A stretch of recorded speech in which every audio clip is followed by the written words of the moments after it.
Girls and Boys there, Steve, on XFM 104.9. So, it's not so bad, really, because we didn't plan anything, you know. No. We've proved the supernatural. We were wrong about that. Well, just one other question. Was there anything else in this woman's house that led her to believe that there were ghosts, or was it just the fact that, you know, Tweety, or whatever his name was, wasn't chirping? You see, this is the problem. I was watching UK Style. I was watching something on that. What were you watching on that? It was, do you know, it's not changing rooms, it's like that, but cheaper. Quite seriously, right? You might be the most interesting man in the world.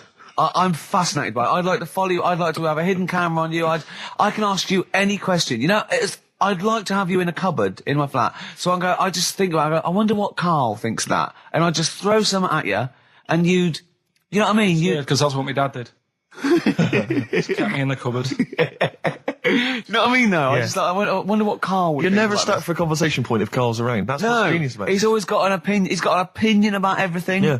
It's But I love the fact he was watching UK Style without a shadow of irony.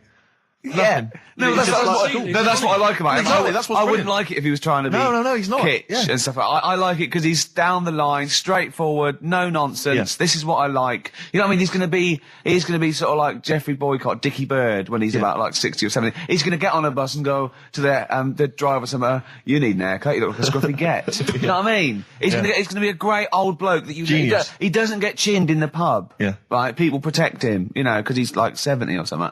But it's great. You're looking forward. You're actually in that nod. That nod went. I can't wait to be 70. Yeah. Wasn't it? Yeah. Can I make a suggestion that we just get people, they can email in just questions or comments they'd like to hear from Karl. Maybe they just want to know his opinion on the Afghanistan situation. Yeah, like, or you know, like last night's Coronation Street, whatever. Yeah, like they do, you know, in the NME or magazine coming up to the election, they go, Billy says Labour. Oh, Yeah. Karl. I think the Sun has White Van Man. Each day they interview a guy who drives a white van, see his opinions on various topics.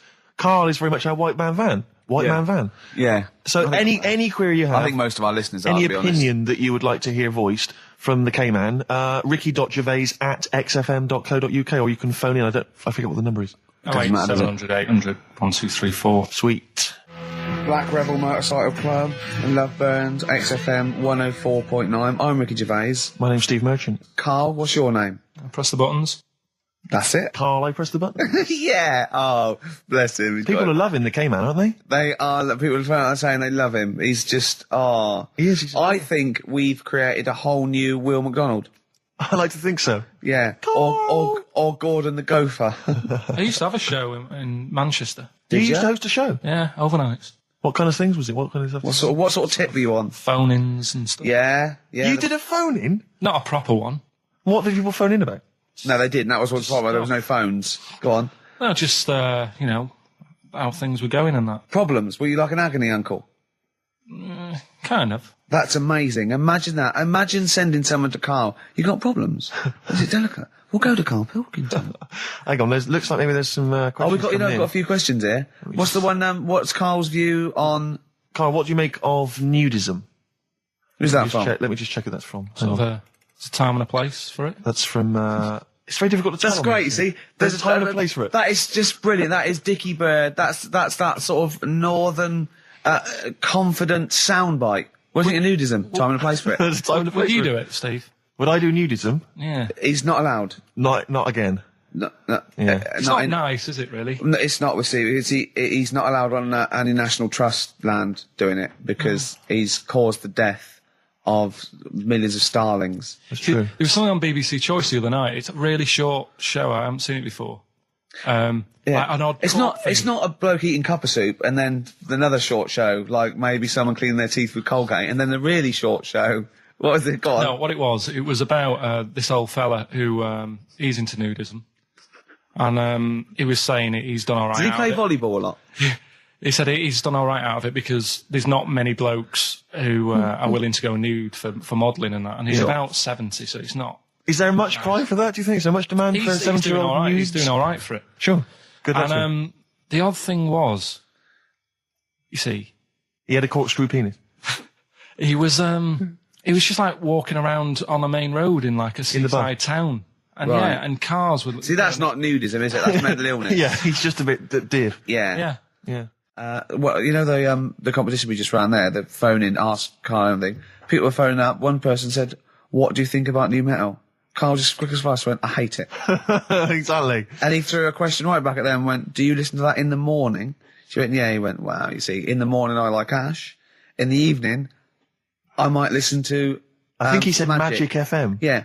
But I love the fact that he is now, we've put him on a pedal. He's happy with his own opinions. Before he was like, don't know. And now he wants to tell the world. He'll be down Hyde Park Corner tomorrow, won't he? And they're going, right, who wants to know what I think about, I don't know, At 2:00, I will listen to the Human League. At 2:15. Today at 4:13, I had one apple and listened to Primal Scream.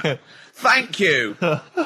No, you're a great bloke, Carl. We better stop now because, you know, we're going to make you into the new There'll be more from Carl next. So this is a very last question that this is Jim, he's emailed in. He says, does Carl think that that Waterworld, Mad Max, Judge Dredd or similar films present an accurate portrayal of what a post-apocalyptic world might be like? How do you imagine the world will be, Carl, when the bomb is dropped? So I've got no comment.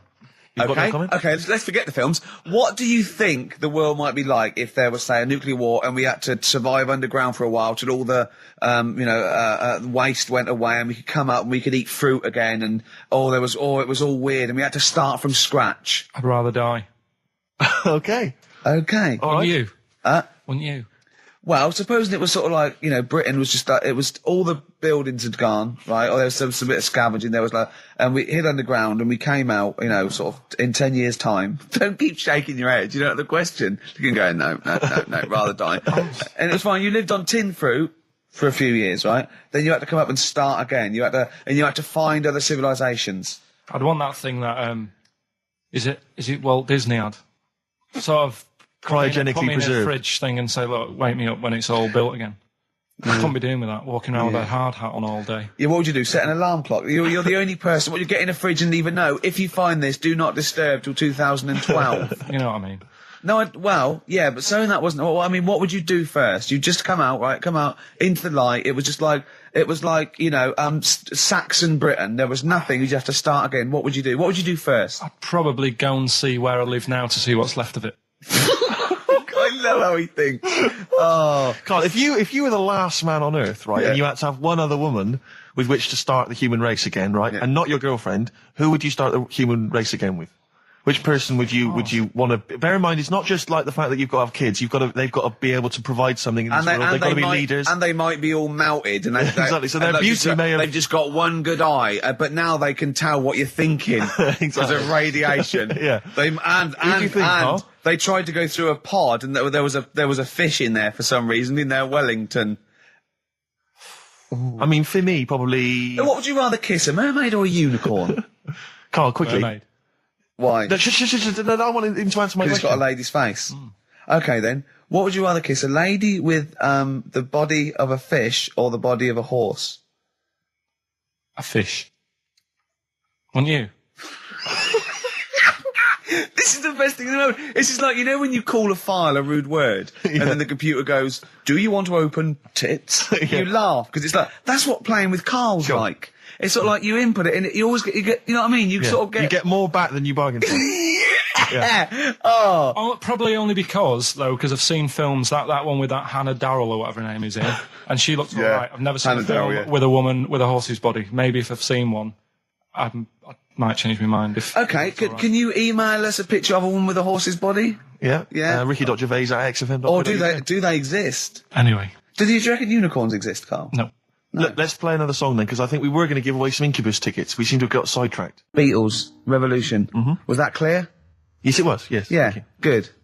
We got to speed this up because it's funny because our first link when we had to go at like the library and the playlist, when we played the record, Carl went, you usually do it at the end when you've run out of stuff. Yes. What's left of it? So we started with what's usually our worst bit of material. So I think we've got to turn this show round. Right. Carl's been holding this together, to be honest. Yeah.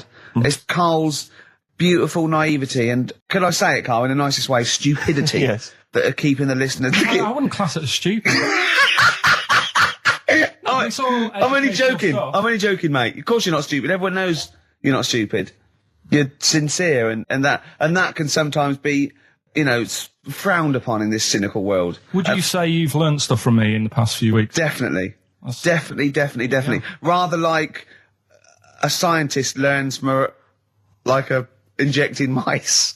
Yeah. No, but I've learnt from you about ants and stuff. I think every week, as weeks go on, I feel like We're learning from each other. I'm learning more now than I did when I was at school. And can I just clarify? Yeah. You weren't raised as an experiment and you've escaped from a laboratory. You had regular upbringing in Manchester and that. Yeah, I didn't go to school much because my mum and dad had a caravan. Right. Air, Don't Be Light, XFM, 104.9, 5 to 2. Absolutely. Ricky Gervais with me, Steve Merchant.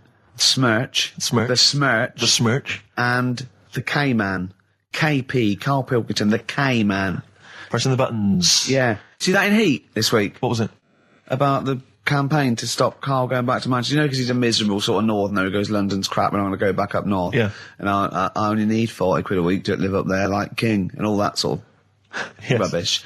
Right? Well, Boyd from Heat, well, we met him at the that award ceremony. Oh, yeah. And we were saying about, he really enjoys Karl. He's getting a lot of people like People love Karl. him. And I was going, but he's thinking of leaving. He's going, start a campaign. And he did, and he put it in there. So the campaign, write in if you like Karl. If you think he's really annoying, then we'll stop talking to him. Yeah. But I mean, I like him. I love him. Yeah. Have you ever read the White Van Man column in The Sun, Karl? I've seen it. Are you familiar with this? This is where every day in The Sun they interview a guy who drives a white van, just, in order to get the kind of voice of the man on the street in the paper. And he has to answer, or just give his opinions, really, on events that have made the news each week. Just thought we could maybe throw some of these at you, Karl. Go on. Because we know to see what your views are. Yeah. So, just the first thing that comes to your mind, the sort of your initial reaction to each It's of just these. top all these, but you don't need to know about them. It's just your philosophy on it. Yeah, so, just your views. Yeah. I have had a few days off this week, remember, so I don't know what's going on in the world. Yeah, you stayed in London, though, didn't you? You didn't bury yourself, did you? I normally see the news, but I didn't this week. Okay. So, what was your view on Will Young beating Gareth Gates in the final of Pop Idol? Don't like him. You know what I was thinking about when I was watching it all the way through? Yeah. How he looks like he's got a wire coat hanger in his gob. That sort of... Right. Again, it's radio, Karl. Radio. It's a great face. The funny face you're pulling doesn't translate. And, a radio. And that's a problem for you, is it? And just the way he's from a really rich family. I opened up the paper on the Monday or something, and it had he went to a posh school and he's got loads of money already. Yeah. It's just a bit... Key. Right, now, what's the second question? There have been huge rises in street crime, especially muggings and carjackings. What's your view there? More youth clubs are needed, aren't they? You think more youth clubs? I like that. No? Okay. I like that because it's so 1950s. Yeah, it's sort of like you want a bobby on the beat that'll clip you around the ear. So once they've come out of national service... Yeah! No, I love that. And if you find someone smoking a wood bomb, you make them smoke 50. Yeah, exactly. Oh, this is great. That is great. Did you used to go to youth clubs? Yeah. And they kept you out of trouble? You used to get into a fight afterwards when you came out. But for the sort of hour and a half you were there? You had a bit of pool and some boxing and a bit of pop.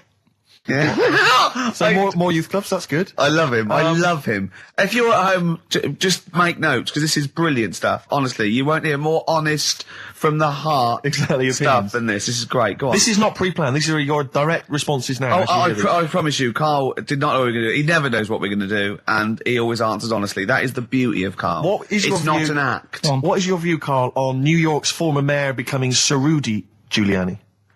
Sir Rudy Giuliani. Is he happy with it? He appears to be pleased with it. Let it go ahead. Fair enough. Okay. Go ahead. Oh, he's genius. Okay. Is he happy with it? He's like your nan. Yeah. What do you make of Michael Greco's character Beppe being axed from EastEnders? Problem for you? The whole soap thing. What's it's back in Coronation Street, isn't she? What's her name? Who? Bet Lynn's. She thought she'd go off and be a bigger star. Yeah. All went wrong, and now she's coming back. Yeah. Always happens, doesn't it? Beppe will be back. Yeah. No one really cares. Sure. What was the van reply? What was the guy? The White Van Man says, obviously they feel the character has run his course, but I think he's a pretty good actor and I can't understand why. So, I mean, obviously there's a White Van Man there who's also got an opinion on script development. The through line, yeah. The narrative through line of soap opera. The 12-week narrative, the arc really showed itself up. The two last ones I want your opinion on here. What do you make of a cat that's been cloned in a secret 2.5 million research project? To find out what?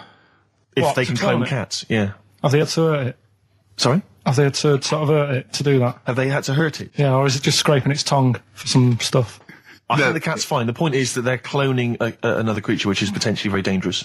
Have you seen that film where they bring Hitler back?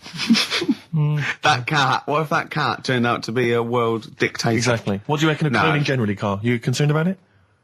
When they're cloning for organs, they just grow them for the, Do you know what cloning means? Yeah, it's when you, like, make something else that's the same, isn't it? Right. Yeah, I mean, it's not going to do any harm. Okay. And finally... When you're on the World Council. Yeah. Finally, what do you make of some city workers who were caught bonking in the glass lifts of the Lloyd's building? What do I make of it? Yeah. Is that a problem for you? Do you think that's unprofessional? Was it the lunch break or... I think it was lunch break. With their own... All right. It's their own time, I think, fair enough. It only takes 45 seconds to go from the bottom to the top. Is that a problem? They moved quickly. They acted, on instinct. Do you think fair enough? If that's their natural instincts and they're both consenting, you think fine? Yeah. Okay. Yeah. Thanks very much, Carl. Thanks very much, Carl. Carl, Right, we'll Steve, have more of Carl's world-weary opinions next time on the show. Yeah. Now it's time for White Van Man. White Van Man. Yes, for explain what it is. those that don't buy The Sun, they think it's beneath them. White Van Man is a column they have, I think, every day, actually, and they just get sort of some, Joe Public to kind of comment on the week's news. Just seemed to me, that it might be interesting to get Carl's views on some of the big events. Not because we think that Carl hasn't got a valid sort of viewpoint. No. Because Carl sees the world differently to some people. That's all. And that's what's interesting. Like an artist does, or exactly. Yeah, he's very bohemian in his outlook. Yeah. Do you feel that you're up to scratch on this week's news? I don't like this bit. Do you? No, just relax. Why not? It's pressure. No, because you just have to give us your first opinion. For your honest answer, that's all we've ever asked of you, Carl, and it's all you've ever given us. Your honest, your first from the heart view, yeah? All Don't right. worry, just relax. Just chill out. Are you worried that people are listening and thinking you're an idiot? If my girlfriend's listening now, go and have a wash or something. Go and have a wash. Not very nice, is it? Is it the opposite of Napoleon and Josephine? Yeah, go on. If you're going to visit me again, Josephine, for Christ's sake, wash. Well, I'll ease you in with something fairly easy, a music-based question. Kylie Minogue versus Dido as Queen of the Brits. What's your view there? Go and have a wash. It doesn't really matter, does it? It doesn't really matter. What doesn't really matter? With the Brits. I was watching it the other night, and I think Kylie will be a good-looking old woman. Do you ever do that? Sort of I want to, Steve, I want to celebrate with you. Every time he opens his mouth, it doesn't matter. I want us to open a bottle of champagne. I know what you mean. Do you know what I mean? It's sort of like we did that. Yes. No, do you ever do that, though? Look at people, and another person who springs to mind, Jenny Powell. I don't think she's that good-looking now. Who's Jenny Powell? Is she that girl that used to be the assistant on Wheel of Fortune? Yeah. Yeah, I think she's a bit over the top for a young woman. But when she gets older, I think she'll look... Be a bit of a stunner. Okay. So for you, Kylie, whereas you don't feel that about Dido, is that right? She's alright, she's normal. I prefer Kylie's sister to Kylie. She looks, I can imagine her being hard work to live with and... Who, Kylie? Not being washing up and that. Right, sure. Being a bit fussy. Okay. And what do you make of taxes rising in the next budget to pay for NHS improvements? Well, my dad went to hospital to have an operation once. Yeah. So I feel like it's worth paying it, because I've got something. Because people might have to go to hospital. Yeah. Yeah. Well, it makes a change when it's someone in your family, doesn't it? Yeah. Because you sort of realise... Yeah, a change is as good as a rest. And the weird thing is, if it weren't for my dad, I wouldn't be here doing this show, because when he was in hospital... Well, no, I'll stop you there. Yeah. To be honest, that's all you need to know. You wouldn't be here, true, but no. But Well, no, because this was after I was born. So, I would be here. But for his more direct involvement was what? Yeah, because when my mum was seeing my dad in the hospital, I got a bit bored, went for a wander, found the hospital radio station, and got a gig. Really? So, in a real sense, if it wasn't for Carl's dad, Carl wouldn't be here. And did your dad, while he was listening to you, did he, sort of tap the nurse and go, can you get that 12 off the air? Who's put him in that? Yeah. Oh, go on. Okay, what do you make of the real-life Mowgli who's surviving in a Transylvanian countryside? Apparently, I don't know much about this story. I don't know. You know Mowgli, he's the guy from the Jungle Book. Yeah. The little kid that grew up with bears and animals and stuff. Apparently there's a real-life one in Transylvania. What were the things in Gremlins? What were the what? In Gremlins they were... Wait. Okay, this is an example. This is what your girlfriend said. Think, what were the things in Gremlins called? I can't remember. Just, I mean, really. Something like that, isn't it? No, wait. Just really think now, Carl. Just with everything with all the brain power you've ever used, think what the things in Gremlins were called. It's not there. There's a clue here. Oh no. Yeah. They're not. What? Gremlins. Yeah. Play a record, Carl. We were halfway through White Van Man. We were indeed, yes. Those lads came in. Getting Carl's views on some of the big stories of the week from the news. Carl, what do you make of the fact that the British Olympic curling team won a gold medal? I watched it. Uh-huh. I thought it was really good. The only thing that's getting on my nerves now is like, what was that? Is that a trombone player just sneaked in? That was me moving this microphone. Right. Incredible, wasn't it? Yeah. What an amazing noise. The only thing is, That shouldn't sound like that, should it? That's incredible. What a shoddy tin pot station this is. Well, we know that. Sorry, Carl. Go on. is like in all the papers now, in like the Star and the Sun all week, they've been like traipsing models over a bit of granite. Do you know like how those things are made out of granite? The things they throw. Oh yeah. And it just that bit annoys me. Okay. The Daily Star? No, the way that this sport, nobody had ever sort of heard of it a couple of weeks ago. Yeah. Sure. We win a gold medal, Yeah. and now in the papers it's like They've gone crazy. They've gone curling right over mad. it. Yeah. It's a good game now. Yeah. Good. Okay. Next. All right, good. Let me see. What about the fact that the world's tallest man is living in a semi in Neasden?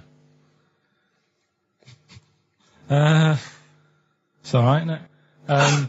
Something that someone told me in the week is that, do you know all these tall people like this guy? Yeah. Which is a bit weird they've only just found him, considering he's the tallest man. I think that's a bit weird. Yeah. Someone genius. told me that, do you know the guy who was in James Bond, the big bloke? Yes. Jaws. He's got the same illness as this bloke. Right. And what it is... It's called tall. It's something about... You're suffering from tall. You've got a small tumour or something just behind this part of your head. Yes. Oh yeah. Just sort of in the middle of your eyes. Yeah. And the pressure on that makes you grow really tall or something. Yeah. So he needs to get it sorted. That's your advice to him. Yeah. Get it sorted. Okay, very finally, Carl, this is important. This is just projecting into the future. Get it sorted. Just projecting into the future now, K-Man. Apparently, global warming will bring sizzling summers and weird wildlife to Great Britain in the future. Are you worried about that? How soon? Soon enough for you to worry. Yeah, it's pretty worrying. Okay. You wouldn't prefer it to be sunny here all the time? No, because with hot weather comes weird spiders and that. See, I always think we're quite lucky here. Yeah. If you live in Australia, you might have the sun and stuff, but you've got like deadly snakes, Yes. which are deaf. Did you know snakes are deaf? Snakes are deaf. They don't have ears. Okay. So you're all right walking about behind them. Yeah. But if they see you ahead of you, You're not. you're in trouble. But yeah, with places like Australia, people go, oh, it's great, it's sunny, but they don't talk about the spiders and They keep the spiders. lizards and stuff. Quite. So I think we've got a bit of both the best worlds. So you're worried though about in the future, vultures flying through the sky, we've got various creepy crawly snakes. You concerned about that? Yeah, well, there's I saw something in the news in the week that a load of sparrows or something was somewhere. Maybe that's the start of it. That's an interesting story.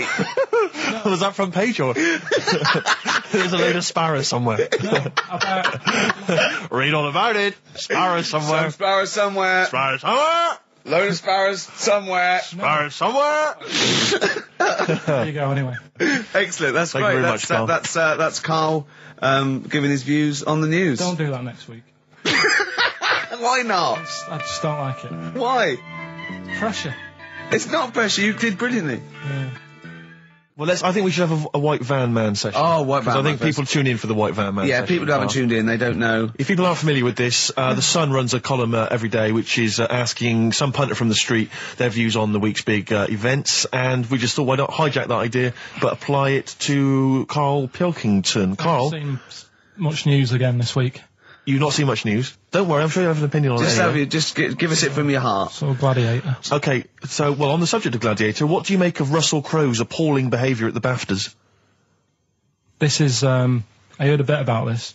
This is, when he got some director or something, because... Director or producer and threatened them, because they cut his bit, didn't they? They cut a poem that he'd done during the acceptance speech. I watched it on Sunday night. Sure. I didn't realise it wasn't live, to be honest. Yeah. But I quite liked the way it was to the point and didn't mess about. He went up, he said thanks. So you're saying that he shouldn't have beaten up the director?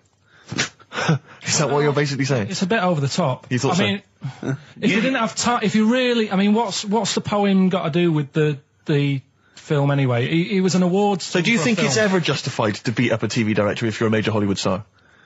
Depends what he's done, but I mean... Right, what would he have to have done, Carl, for it to be fine for him to then beat him up? The thing is, right, forget all the beating up. At the end of the day, it was a awards thing for a film.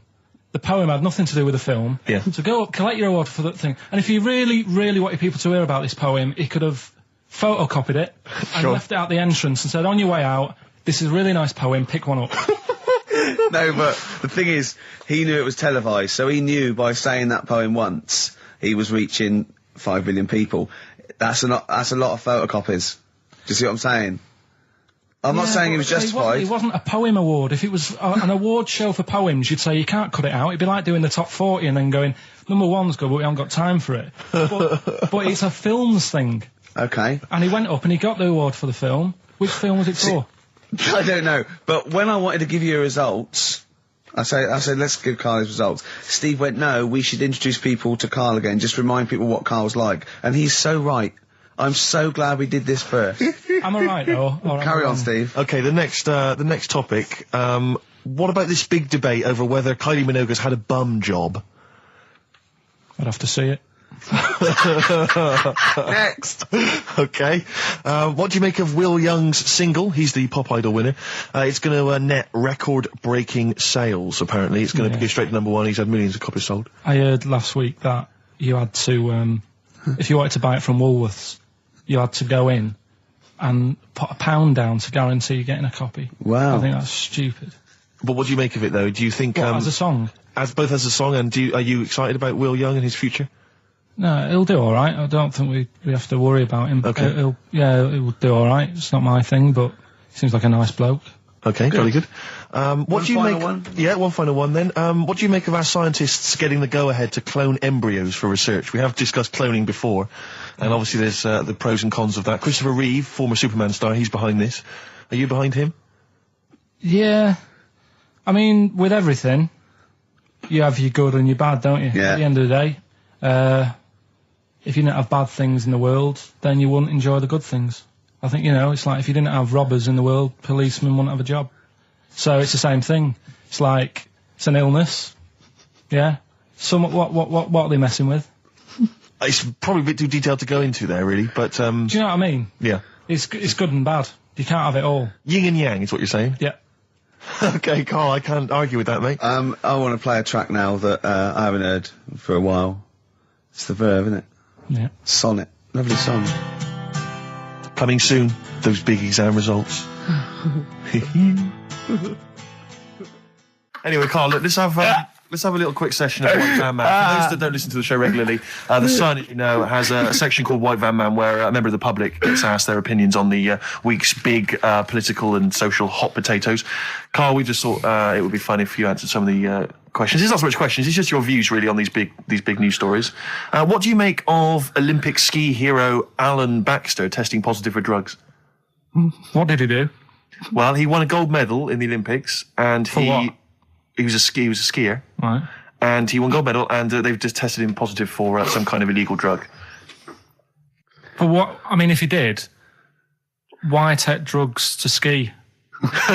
Why? Because all you do is balance. But imagine, it'd be amazing if you were stoned, like going down a hill. Yeah, it's not like you have to... It's not going to help you, is it? No, it's not just like... gravity that's doing all the work, isn't it, with skiing? Yeah, but it's often to do with your athleticism, isn't it? It's No, but it'd be like saying, and we've just found out the people on the toboggan were on crack. It's not going to help them.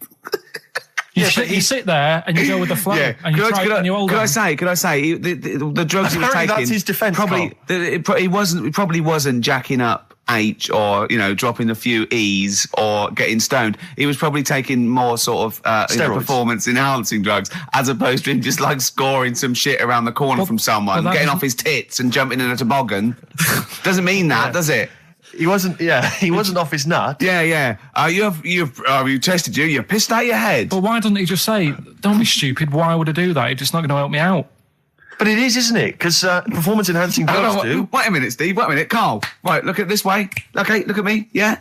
Have I got his attention? Yeah, the light's glinting off your ring there. Yeah. Attracted. Okay, right, now keep concentrating. Right. Some athletes, you're aware they take drugs, that's to build up Swimmers muscle. and stuff.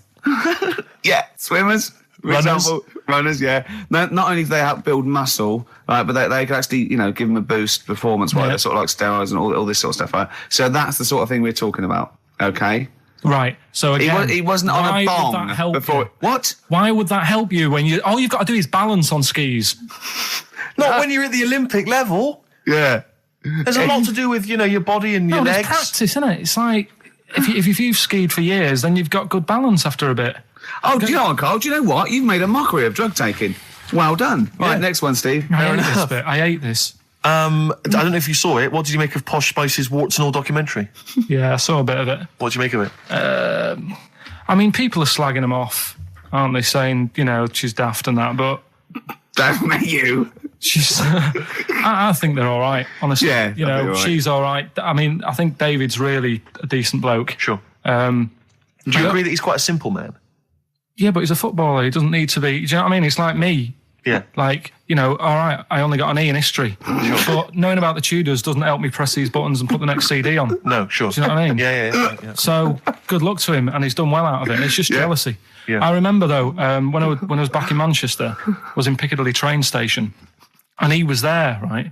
Not as big a star as he is now, back then, but he was stood there, and I was so close to going over to him and saying, did you go to my school? Because I recognised his face, but I didn't know who he was.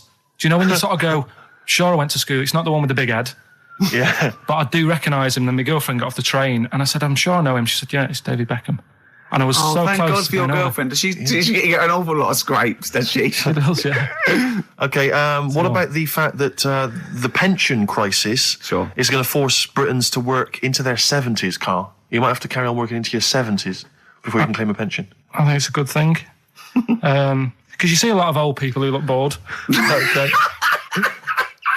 And I honestly think if you keep your brain busy, you'll live longer. Yeah. It's only when you actually shut down, right, that's when your body sort of dies because it doesn't feel it has a purpose. Yeah. It's like if you've got flu, keep going to work. If you have a day off, you just feel worse. You'll mope about at home. Doesn't do you any good. What about where do you draw the line there? What if you say lose a finger? Pop into work? Depends. If you can't concentrate because it's painful. But what if you're a typist? You're not going to type as many words, but you'll do more at work than you would having a day off at home. Sure. Okay. Tony Blair turning trendy with his Paul Smith designed naked lady shirt. I don't know if you've seen this. It's the one with the pictures of naked ladies on the cuffs. And, I mean... Okay. And finally... see, this is what annoys me about this feature. It's just, what's that? So what? Yeah, but it's the Prime Minister of this country wearing a trendy shirt with naked ladies on the cuffs. All right. Okay. And finally, what do you make of the fact that Top of the Pops have banned Will Young singing both tracks on the number one slot, and consequently he wasn't on there at all? They had to show the video.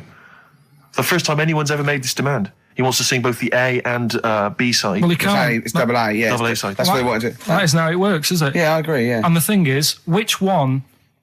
I mean, at the end of the day, loads of people have bought it, haven't they? And it's like one of the best. So it doesn't really matter what it is because people have got it. They can listen to what song they want at home. It doesn't matter about what Top of the Pops do. Yes. And it's just annoyed me now.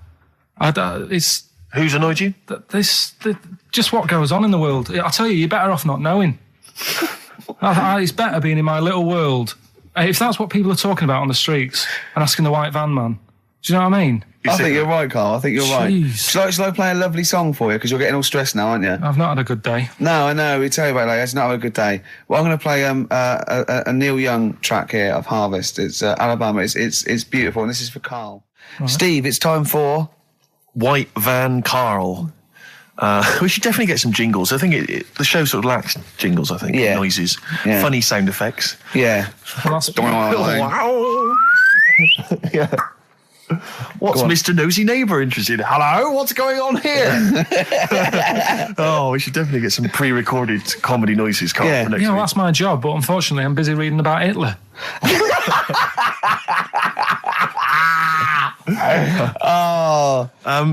For those that don't know and aren't familiar with this feature, basically The Sun runs a white van man column where it asks just people who, every men and women, their views on news stories from the week, and we decided we'd just ask Carl his opinion on some of the same issues.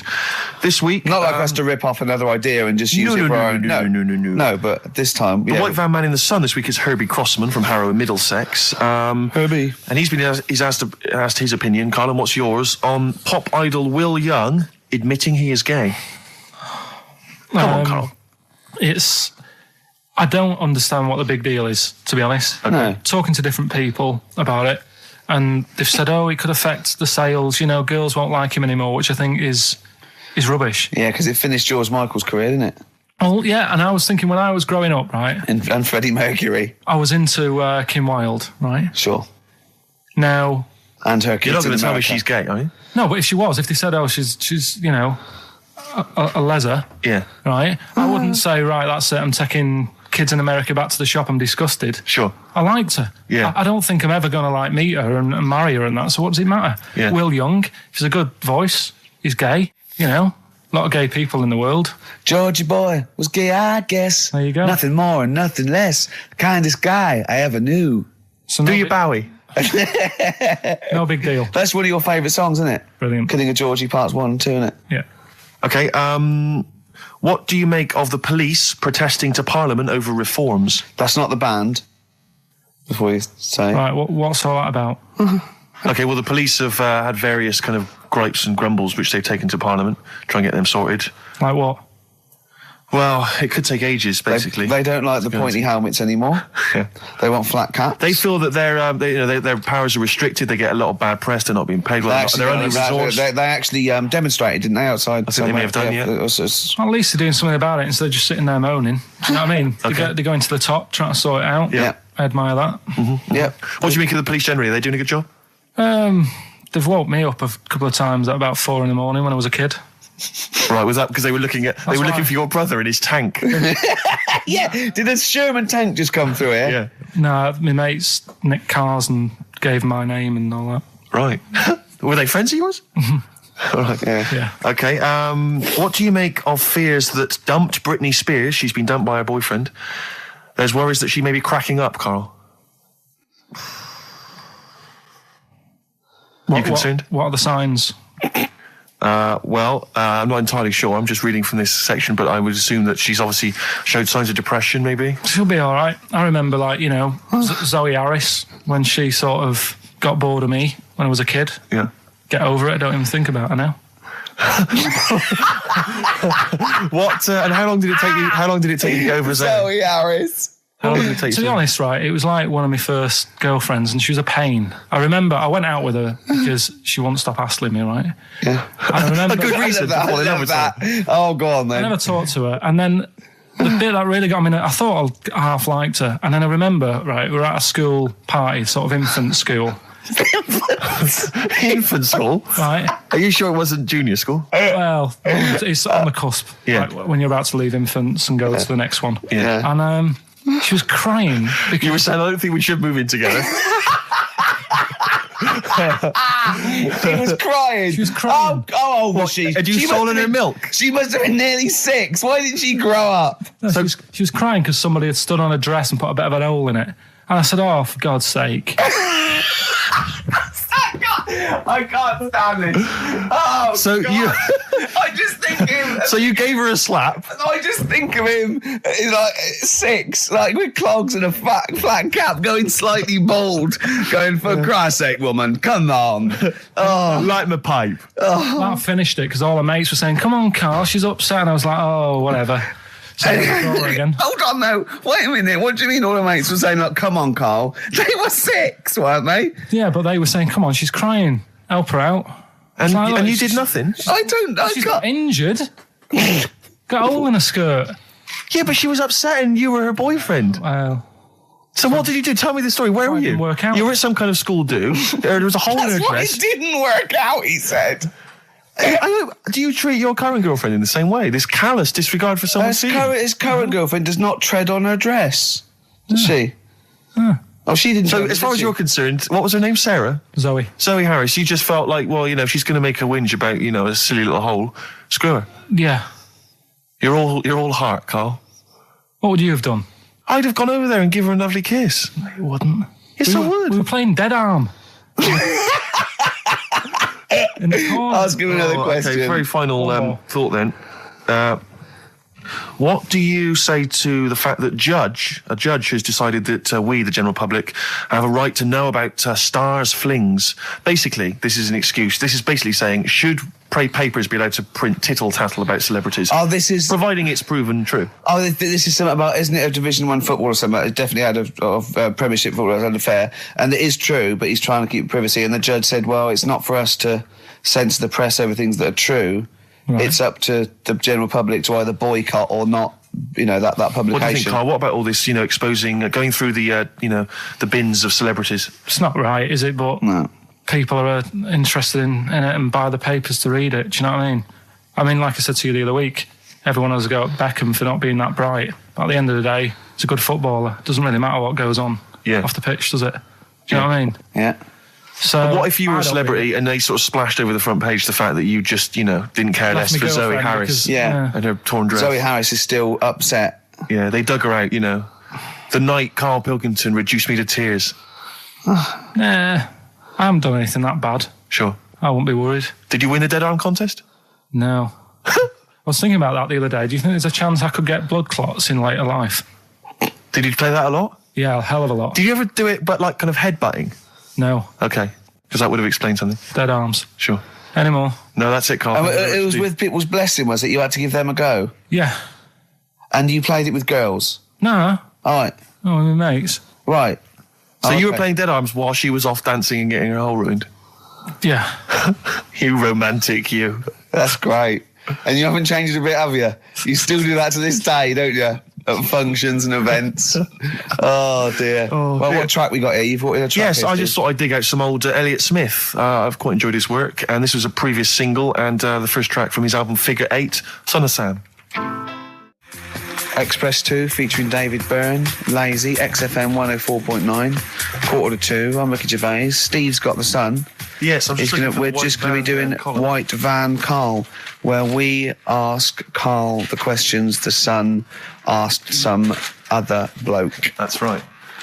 Because we think Carl's got more to say than anyone on anything. Carl only tells the truth, by the way. Just remember that, listeners. Off you go. Yes, well, today's White Van Man in the Sun is John Slade. He owns his own door maintenance company. His answers are very informative, I have to say. But Carl, what do you make of the Channel 4 producer, aged 30, who duped a school into believing he was a teenager for a documentary? Are you familiar with this story? No, go on. Well, basically a 30-year-old guy kind of fooled the school into thinking he was a pupil for a secret documentary. The school's outraged. Do you think that that's, for you, should anything go when it comes to making TV? I think I've said to you before, there's loads of kids at my school. I remember being in the first year, and kids who, what year do schools go up to?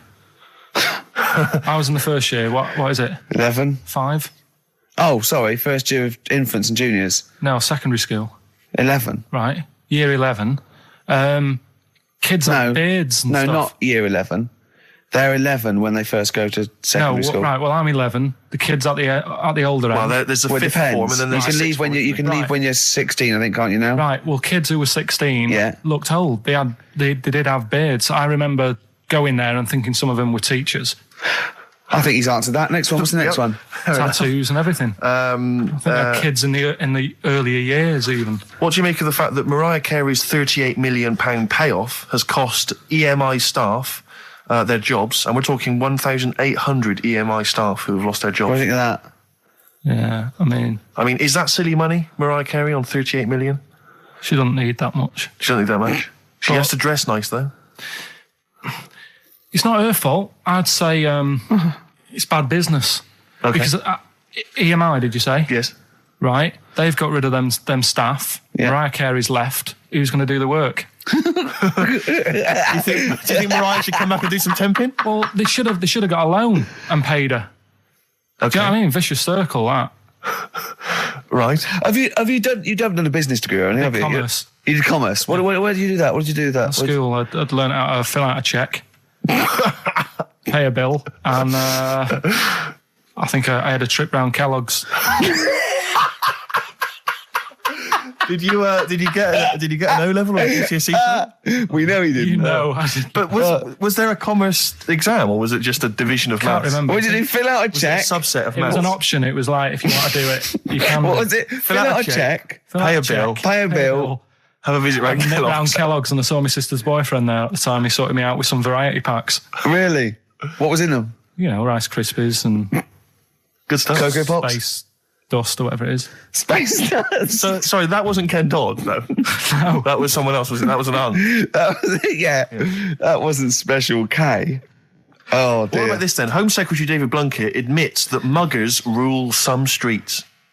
Weird this, because when I was out with you... I don't believe it's going to be weird, whatever you say, No, Carl. Go on. when we were in that pub that night and we got talking about muggers and that, the tip is what I tend to do, because I nearly got mugged once. Act You mental. what? You nearly got mugged once. I nearly got mugged. Yeah. But I tried this technique of acting a bit mental. Right, and how did you act mental? Well, this guy wanted me trainers. And I was in Piccadilly Gardens in Manchester. It was quite late one night. And he come up, he said, I want them trainers. I said, you want them? I said, I worked hard for these. I said, how dare you come to me asking? And I got a bit livid. And he looked at me like, oh my God, he's got a right one here. And he left me. Were you acting mental or were you just mental? No, I put it on a bit. Were you not petrified, though? Well, you don't think about it, do you, when you're sort of in the eyes of danger? Well, not you. Clearly, you're a brave man. So what did you say? I just went a bit mad. I just kind of, because he said he wanted the trainers and they were dear ones at the time. And I just, no, you're not having these. So I've crafted you. I said, I wanted these trainers. Yeah. And, went on to tell him how I work at printers and I don't enjoy it. And, I put in all these hours and that and I have to cycle home for about 5 miles. And Did he give you his trainers? Yeah. Did he have a knife or I anything? just left. No, it didn't get that violent. Well, that's very brave of you, Carl. Yeah, it's That's good. good advice, though. Just act mental. See, what's it? Should have tried it the other night. Oh, Liza Minnelli. Yeah. Well, she says, I've worked hard for these diamonds. Yeah. Not easy being the daughter of Judy Garland. You don't know what it's like. Finally, apparently there was a crook that got a security job at Heathrow. Right, he was a crook and he got a job at Heathrow. As robbers steal another £2 million. Apparently security down there is lax. Yeah. Is that a concern for you? Is this another Yeah. 2 million? Yeah. Why is all this money at the airport? It's those sandwich shops. You know how they're really expensive, the sandwiches in when you're in a plane. They're like £2.50 for tuna, which is ludicrous. Yeah. That's basically the reason. What do you mean, why is all this money at airports? What is it doing there? Why? Have a go. No, have a go answering this yourself. Why is anything at an airport? It's going somewhere. Or coming in from somewhere? Yeah, but money, you can sort it out through the bank, like phone banks and that. Have you done commerce? You know a lot about paying bills and writing out checks. Yeah. Tell us about Kellogg's. What was it like? What was in the factory? Was it just like squashing bits of corn? Pretty boring, really. Just loads of conveyor belts, boxes of cornflakes everywhere. Just what you imagine. Yeah. So is it more, this is where you might be working? This is where you're likely to work? Possibly. If you There was school. 2 trips. There was that and the trip to Manchester Evening News. Okay. And I left that early because I had a job in Cordon Bleu. In Kellogg's. Cordon Bleu, what's that? It's like a supermarket. Yeah? And I had to leave the trip early and the teacher went mad saying they'd thought I'd got lost on in the building and stuff. What, you It didn't caused tell a anyone? uproar. No, because it was like day 2 of working in this supermarket and I couldn't be late. I thought by the time I explain where I've got to go and everything, I'll be even later. Sure. So I just left and then apparently they were searching the building and everything for me. Oh, I were you? was stuck in a printer. Don't know. Stuck in a printer? I don't know. What was the printer's name? You worked at a supermarket called Cordon Bleu.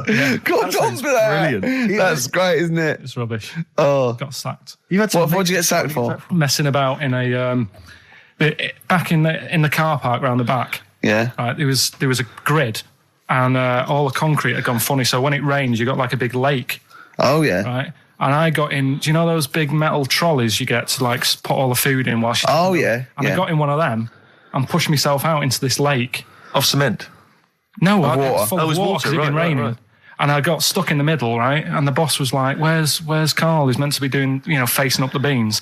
And I was like... And you were stranded in a lake. So someone said, I saw him messing about out the back. He came out and saw me stuck in the middle of this lake in a trolley. And he said, get back in. I said, would you say, no, I'm filming sharks? I said, it's too deep.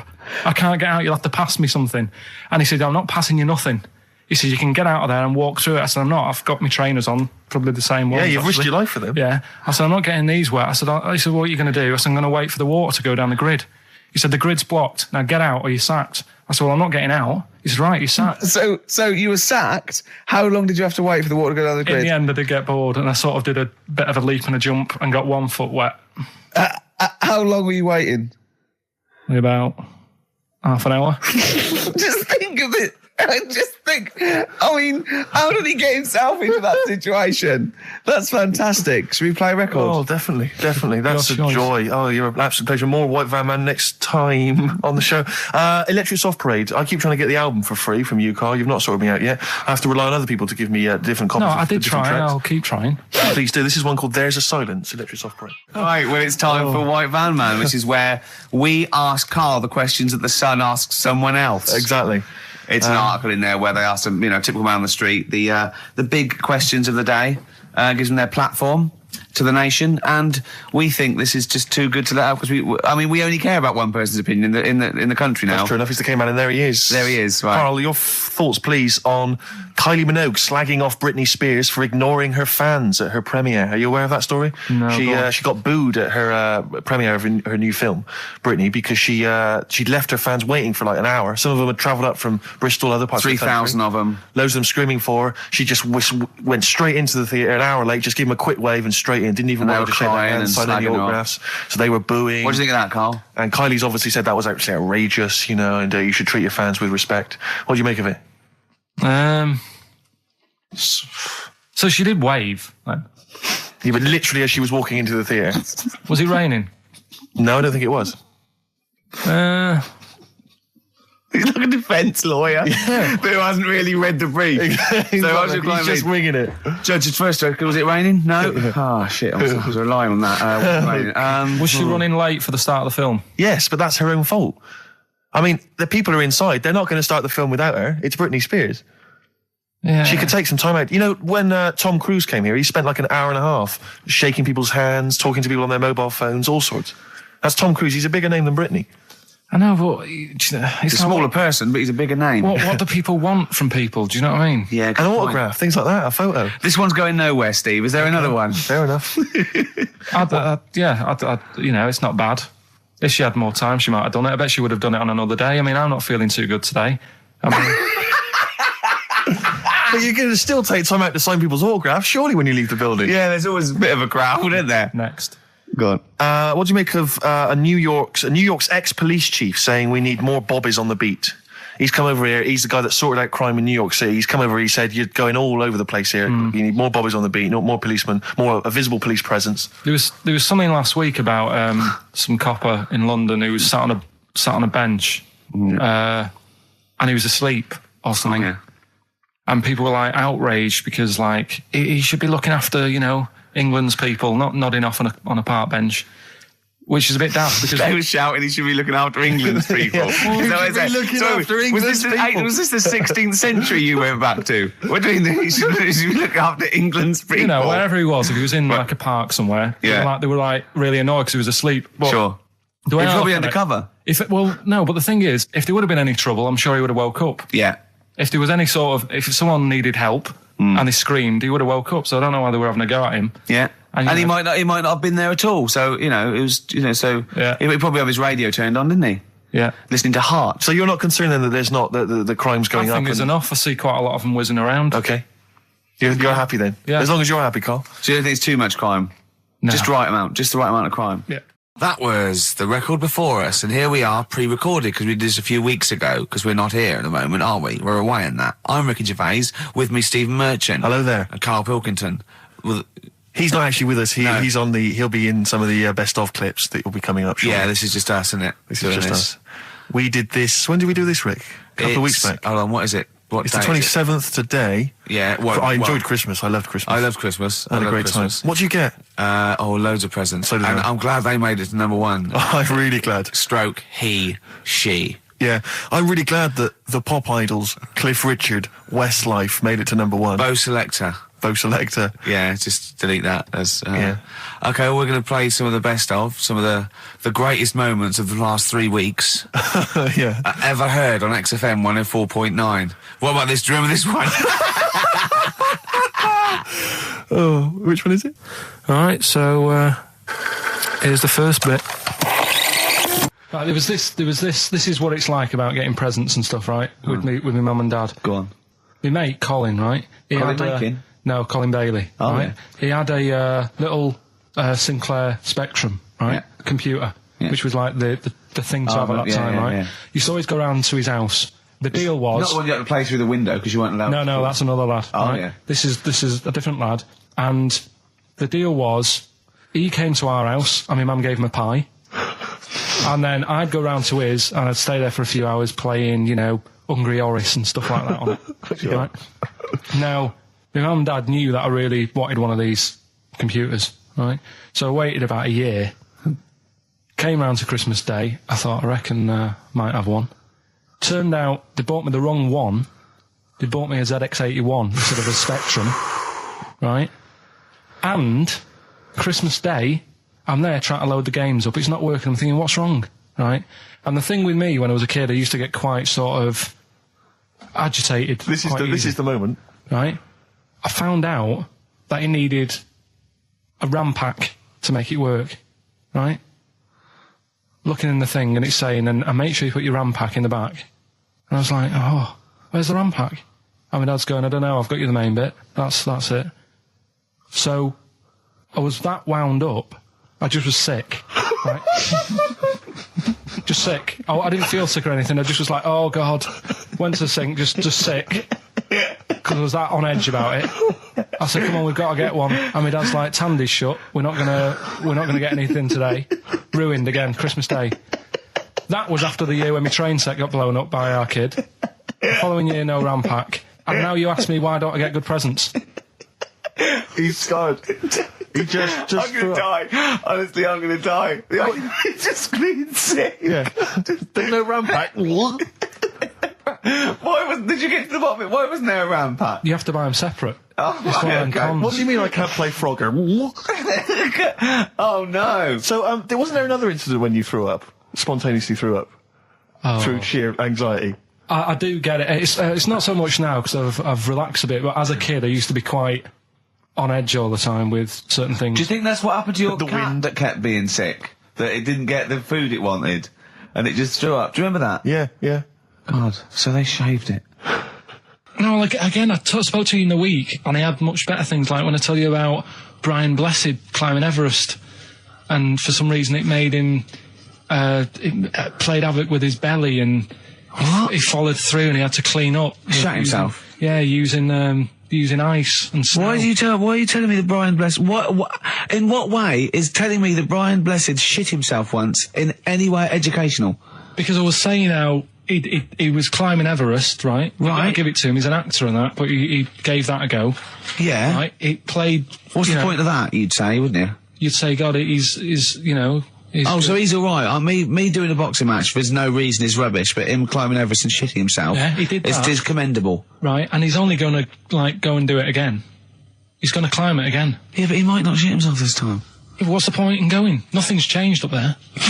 Yeah, good point. Yeah, Should be. Well, it has. They've probably cleared it up by now. Right, but it's slip on it. I can't even bother. Read about Brian Blessed. Is it actually true, or have you libelled someone else? It was an interview with him in it. And what did he say? Oh, Come on, what did he say? He said I climbed Everest and I played off it with me belly. Let's talk about it next week. We've really run out now. Oh, you're a fool. 3 holidays Carl's had last year. Yeah. I'd love to have 3 holidays. You've got to start putting the work in I there. had 2 holidays though. No, you had 3 holidays. You went away with Suzanne and her parents. Yeah, well, that doesn't count. It does count. If you book 2 weeks off the firm, you go away and you go, how was your holiday? Go, well, I didn't really count. It wasn't a really good holiday. Can I have them days back, please? My New Year's resolution is to be nicer to you, but well done, sense. You've already broken that. No, but talk sense. Talk sense. You've had 3 holidays this year, and I'm just saying, you're in your 30s now, and 30s is when you should be really putting the work in. That's true enough. To reap the benefits in your 40s, 50s, 60s, 70s, 80s, 90s, and 100. Carl, what's your New Year resolution? What about think before you speak? It's worth. I mean, see, I'm allowed to laugh. I'm allowed to laugh at things other people say, Carl. That is a good suggestion. How was your holiday, Carl? It was all right. Right, brilliant. But that I don't see on the ratio of good to bad in Carl's mind. That might be amazing because we never It might be hear him amazing, singing the mightn't praises it? of anything. I'll tell you what. Can we have a cracking little tune and then come back and hear about Carl's holiday? I'd love to do that. Let's keep it tight. Love to Tear Us Apart by Joy Division. Now I can't put my finger on it, but that doesn't sound like the original, and it's off a compilation. It sounded a bit fast.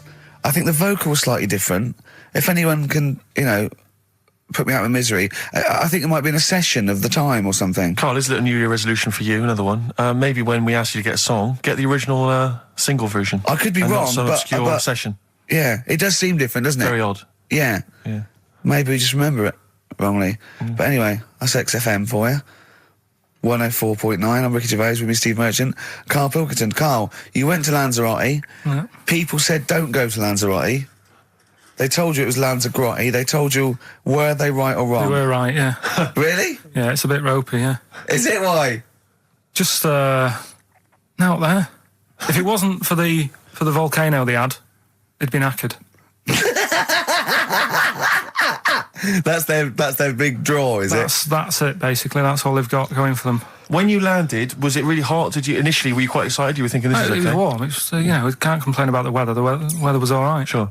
You know what I mean? That's what I went for, but it'd be nice if there just was something else. Yeah. What did you do all day then? Did you read your ritual book? No, I didn't read that. I read that book. Do you know the book that I bought and all the chapters were messed up? Oh, yeah. I bought a better version of that. All right. And I read that. Excellent. And then... Did it make more sense in order? Yeah, a lot easier to follow. Yeah. And then we went and had a look at the volcanoes and that. They've got 36 of them to look at. How many did you look at before you realised that pretty much, you've seen one volcano, you've seen them all? Probably about 6 or 7. Really? And then when you got to the 8th, you thought, now I know what this is going to be, Suzanne. This is going to be like a mountain with a hole in the top. Yeah. Really? But it happened years ago as well. It's like, just keep a couple, fill the rest in, tidy it up. Fill the rest in! Yeah, no, Well, getting some builders. No, seriously though. Okay, 4 million tonnes of concrete, please. They're an absolute death trap. Yeah, what do you mean fill them in? Do you know what a volcano is? It's just a hole, isn't it? That's happened. Well, it's more than the hole. It's more a portal to the magma in the centre of the earth. Back in 1730 it happened, and they still haven't sorted it out. Well, when you say it happened, volcanoes were made a lot longer ago than 1730. No, but the one that did Lanzarote in. Right. Sort it out. What would you suggest? Well, How can tidy it they up. fill it in? It's joined. It's all joined. No, but what I'm And saying is, the big plates of the earth are all joined. It All was the a disaster, magma's wasn't it? joined. With the trade centre thing, that happened. They cleaned it up, sorted it out, they've moved on. That's what I'm saying. Whereas Lanzarote have just gone, leave it. It happened back in 1730. You misunderstand me. How, in the name of God, can you fill in a volcano? You ignorant twit. No, but it's not just the holes. They've actually left the lava everywhere. That's what I mean. It's not just the big holes. There's lava everywhere. But it's molten rock. They can't just pick it up like they're like a carpet. Put it in the holes. The holes are there ready. Just push it all in. That's what I'm saying. Do you know what a fable is? I've got a rough idea. Okay, it's a thing that uses sort of metaphor, analogy, just to explain sort of morals. I mean, they're very very old for a start, and it's all. I'll give you an example of one. A quick one. Oh, the one about the the dog with 2 bones. He goes to a dog's got a bone. He sees its reflection in the lake, and he thinks, "Oh, that dog's got a nice bone. I'll have that." And as he goes to get that one in the reflection, he drops the one he's got, and that's one about, you know. I think I was told one when I was younger. Go on. I think it was one. This young lad, he's got a dog, right, and he's about 8 years old, and this dog, he's had it since he was about 4, and it's a bit tired now, and he chucks sticks for it, and it doesn't go for it, and he's saying to his mum, "Oh, I want a new dog because this one's useless. It doesn't do what, you know, it doesn't have any fun with me." So they say, "Oh no, but you know, Rover's a good little dog. You should look after it." And he's like, "Oh, I don't like it. I want a new one." So they buy him a new puppy, and it's running around, yapping about, and he's loving it, and he's playing around with it in the grass. And then one day he goes to the park and he's messing about and rolling about with it, and he falls into the lake, right? And the little puppy's like yapping at him, and he's going, help me, the little dog's yapping. And then the old dog comes and gets his collar, and it pulls him out of the lake. And he goes, "Oh, God, you know, why did I forget about you? You're the better dog." And he loved that one again rather than the puppy. I got a feeling that was Lassie. Well, yeah, that was an episode of Lassie. What's the moral? What's the moral there, Carl? What's that telling? What's that explaining through analogy? Sort of, don't forget the old. Look after old people. I remember there was one I heard once about a young boy who got trapped in a lake inside a cage. But he loved his trainers so much he wasn't going to get them wet. But even though he had to get out there, and even though he thought that was the important thing because it's material value, he actually drowned, and the trainers were no good to him then. That was Bowie and Waterloo Sunset. Love that. Love the original. Love Bowie. Bowie was my gig of the year. These are my singles of the year. These are our clips of the year. I'm Ricky Gervais, with me Stephen Merchant. We're just picking some lovely little bits and pieces. Do you remember when we talked about this?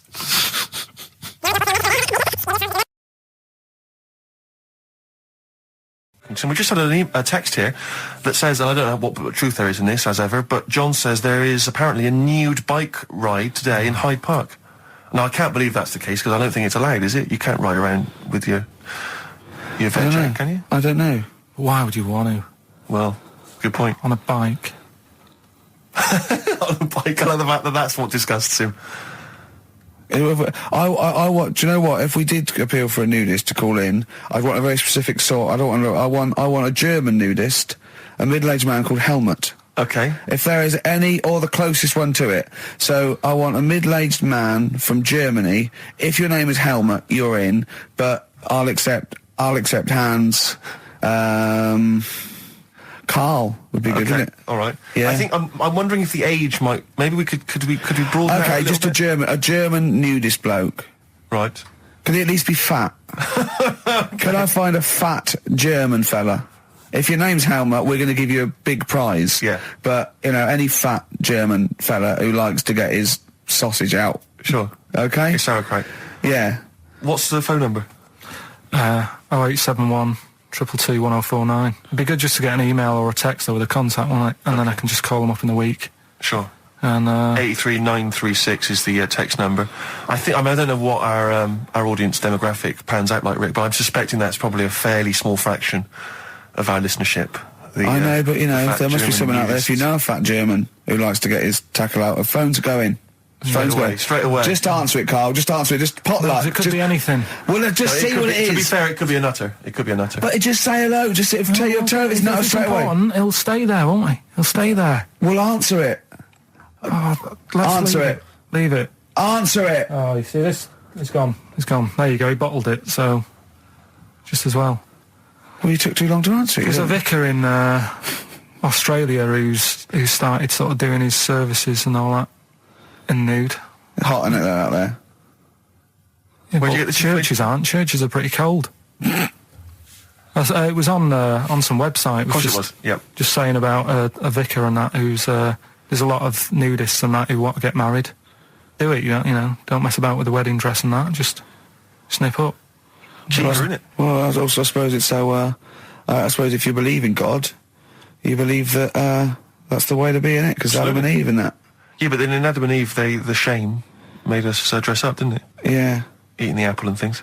Yeah, but God didn't want that, did he? No, he wanted to see it all. He was loving it.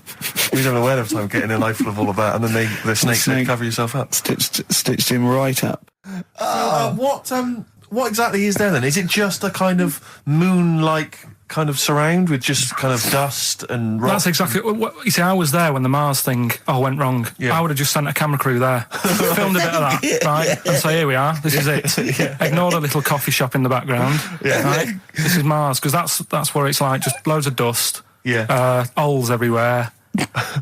Tidy it up. Little round-headed aliens complaining. Whinging. Just like Mars. Yeah. So is there what's the best bit about the holiday? Come on, pretend you're Judith Chalmers. I have been doing. I would have done all. I would have said that. Don't bother. Right. I mean, the hotel was good. Yeah. That was all right. What was that like? It's all right. Just, clean. That's all you want, isn't it? See, that's not quite what Judith Chalmers does. She doesn't go, what's the hotel like? All right, yeah, clean, isn't it? All right. What was it like? What was it? 3-star, 4-star? Did it have a swimming pool? What was the room like? Yeah, had a swimming pool and that. Yeah. Yeah, it's good. I think it was one of the better ones on the island. Okay. Nightlife? Wasn't really. And there was a bar. There was some bands playing. Yeah. Not very good. Food got a bit boring. Yeah. It was always the same food every night, but they sort of themed it and made out as if it was different. So, like, on Mexican night, it'd be chicken with a nacho on it. Right. And Chinese night, sort of chicken with a little prawn cracker on it and stuff. Sure. But that got a bit boring. That's me just turning on my phone, because I want to read to you a text that I got from Karl. I think you sort of sum up the holiday in this text, don't you? Do you remember it? I can't remember. Let's have a look. Let's have a little look. Instantly, what did Suzanne, your girlfriend, make of it? Similar view to you, that they should fill in the holes? Yeah, it's just that thing, you see, I went on a coach trip, right? And you go and see the volcanoes. Like I say, there's 36 of them. Yeah. Which, how many do you need? And when we're on the coach going round all these volcanoes, the fella on the front's going and look out your left window at the moment, and there's a volcano. And if you quickly look out at the right-hand side there, there's another one. Right. And on the left, there's just like, all right, we've seen it. Sure. Do you know what I mean? Yeah. And that trip, we'll talk about that trip in a bit. Right, this is the text I got from Karl, right? All right. Been up to a volcano.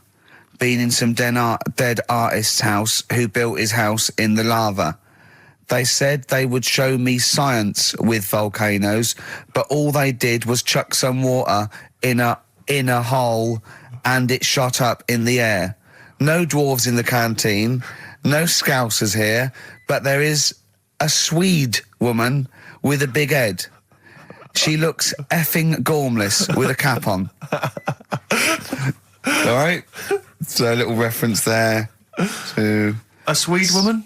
What's that mean? Do you mean Swedish? Yeah. Or she looked like a vegetable? No, the Swedish woman. But they've all got sort of quite big bill, aren't they? And I sent him a text. Oh, well, it's just good to be on holiday because, I'm working. He sent back, so am I. Just been watching Sky News. There is a school for monkeys who want to get a band together. Is that monkey news for later?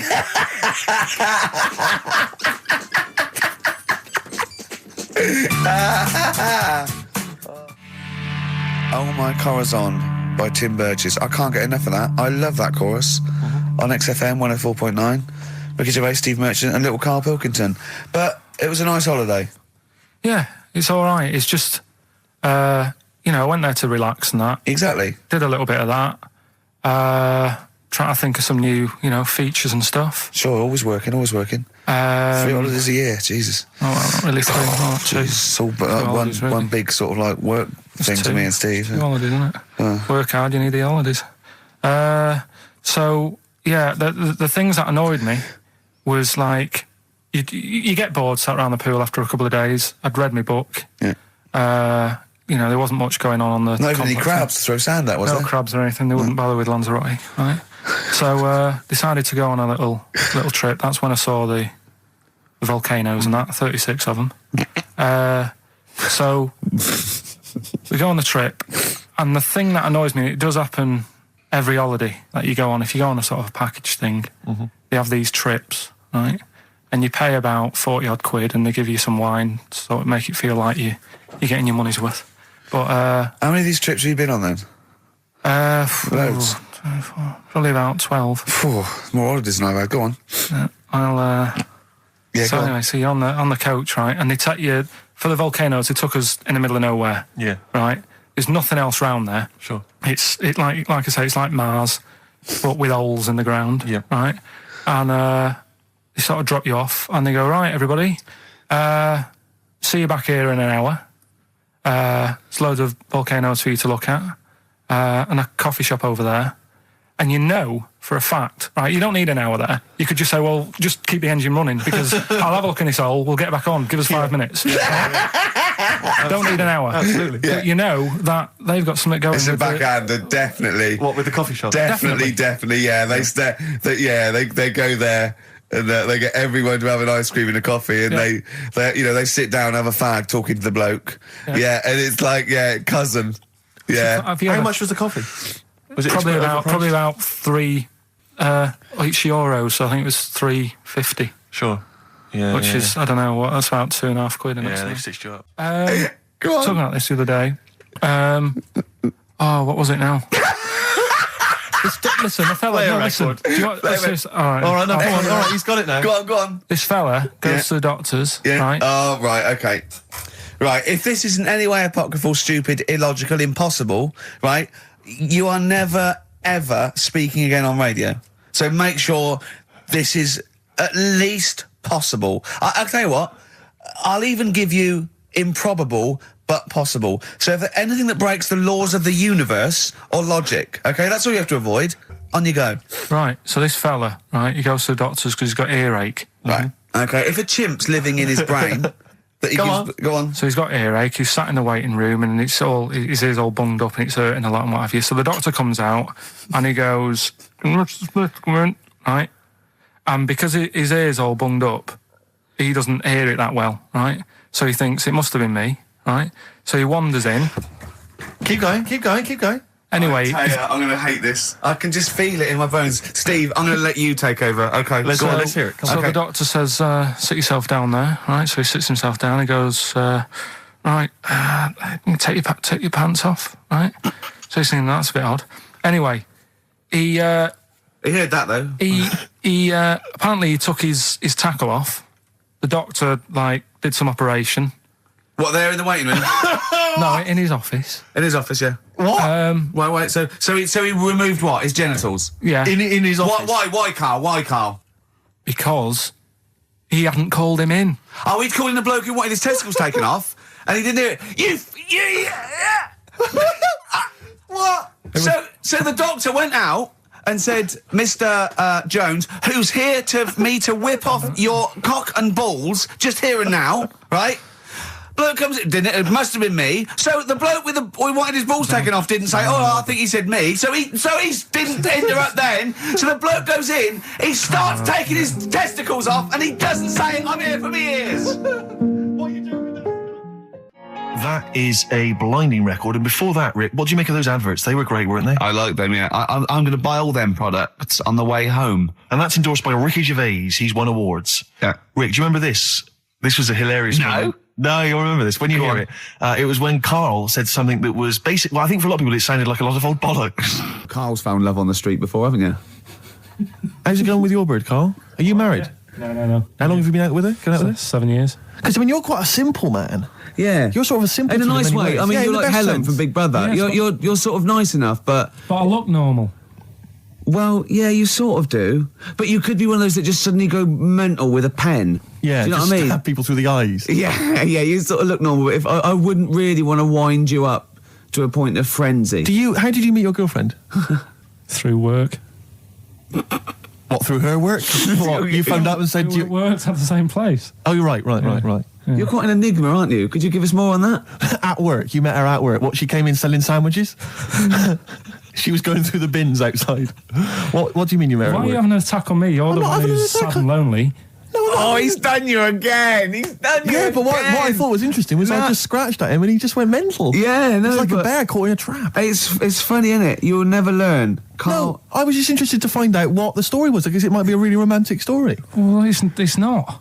All right, jeez. I love the fact he doesn't want to talk about his love affair. I was thinking about you in the week, and like, does it worry you? I mean, you sort of joke about it now, and we're talking about it in the office, you know, like, oh, is Steve really touchy about the way he looks? And, oh, what's this? Where's that come from? He's done it again. He's done you again. I was walking home the other night, and I was thinking about it. And do you worry that when you're old, you will be on your own? You did start it though, didn't you? Well, Carl, I'm glad you brought this up.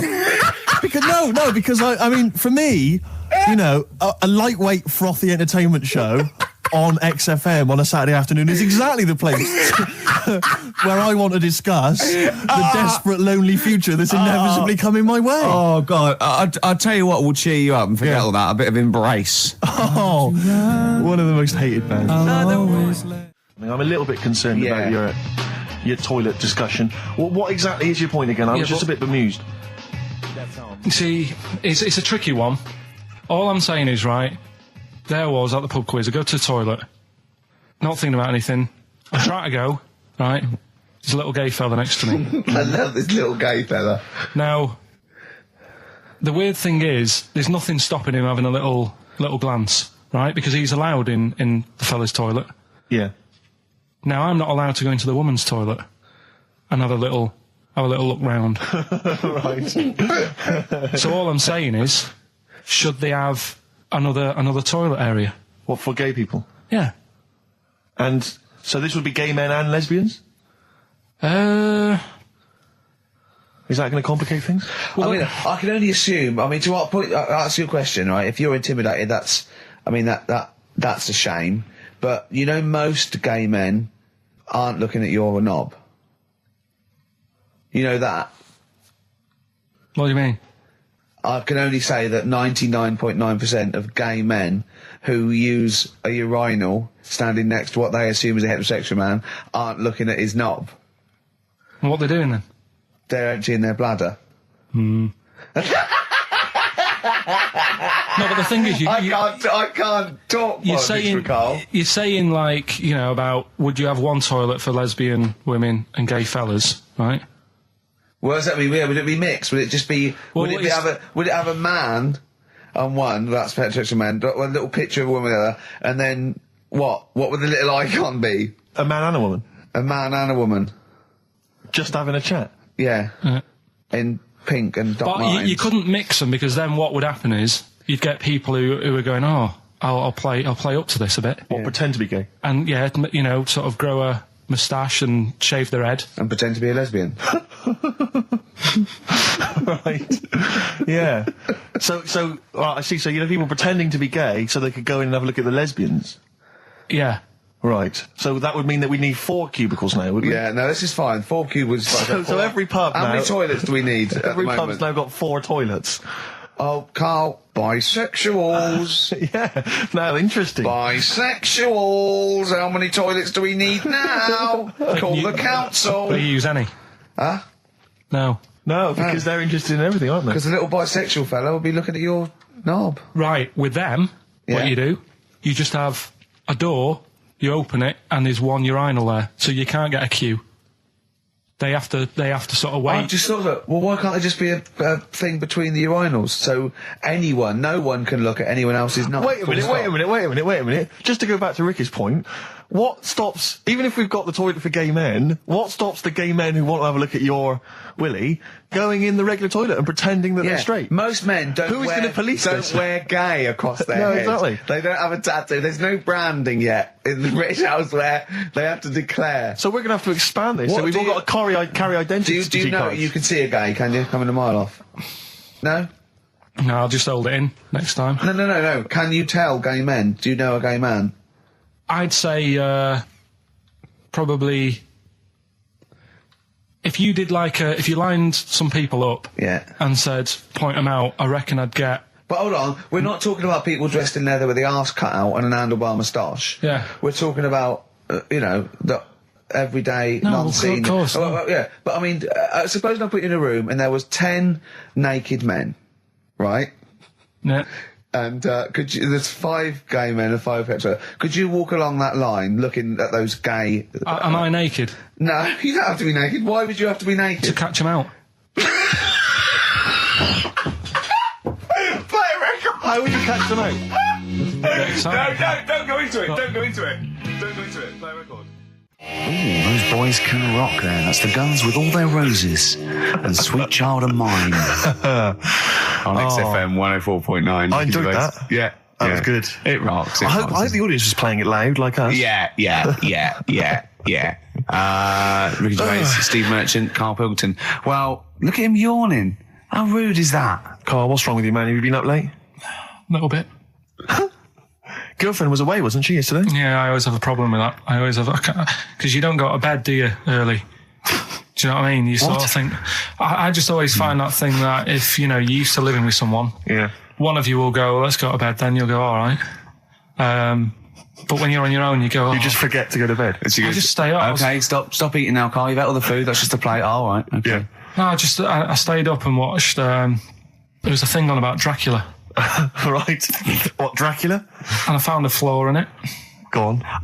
Not the fact that he's the living dead and and drinks blood to stay alive and he doesn't reflect and he can in turn into a mirrors. bat. Well, and you can go on. The mirror thing, you can't look in mirrors, can he? Well, he can look in mirrors, but he can't see himself in a mirror. Yeah. That still doesn't work. Go on. It doesn't work at all, Carl. It doesn't work at all. Go on. No. Well, Centre parting's always really neat. His centre parting's always... how does he do it if he can't look in the mirror? Blood on the floor or something it was called. Rubbish. I love the flaw in the Dracula film is that his centre parting's too neat. How did he do it without a mirror? Oh. Was it a documentary about Dracula? No, Yeah, there was... the real Dracula. Yeah, the real Dracula. It's just a film. It had blood on the floor or something. It's called... Yeah. It's rubbish. We had a little lunch yesterday, didn't we? We did indeed. That was a nightmare. Yeah. I hate going out with you two. I was explaining to Carl, right? I like to excite Carl's imagination, right? And if it involves chimps or monkeys, all the better. Brains he likes, parts of the body, deformity. I know where to, what buttons to push. And I told him about this thing. I don't know if any of you out there know about this, but there's an experiment they did in the 50s, a clinical psychology experiment where there's your 2 hemispheres of the brain, okay? They're joined by a thing called the corpus callosum, right? Which is just a little flap of skin, like a little scarlet lead that joins your 2 hemispheres. And what they did, they cut that in half, and they thought it was a cure for schizophrenia, but what it turned out to be, or epilepsy, I think, I can't remember, was that your 2 sides of your brains didn't function together. You couldn't get information. I was telling Carl all this thing, and one of the things I told him was that they did it on a monkey, and it fought itself over a nut.